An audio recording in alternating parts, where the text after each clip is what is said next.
Obiettivo raggiunto venerdì a Jesolo per la Presidente della Provincia di Venezia, Francesca Zaccariotto, e i sindaci del litorale veneto. È stato infatti rinnovato l'accordo tra Polizia Provinciale e Locale per il servizio di contrasto al commercio abusivo nelle spiagge, avviato nel 2009.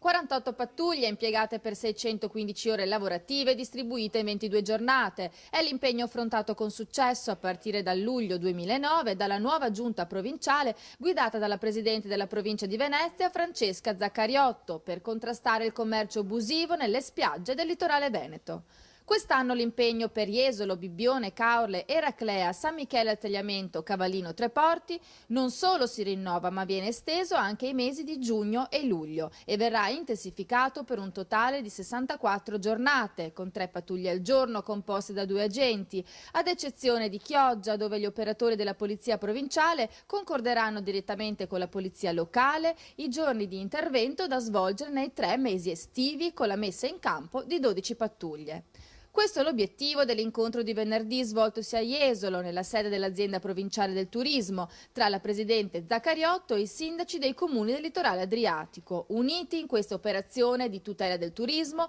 della tranquillità di chi frequenta tali località balneari e dell'immagine delle spiagge venete. La Polizia Provinciale garantirà quindi, nel periodo di massima affluenza turistica, l'attività di 204 pattuglie per un totale di 2.614 ore di interventi concreti ed efficaci di presidio del territorio, grazie all'unione e alla collaborazione delle istituzioni locali.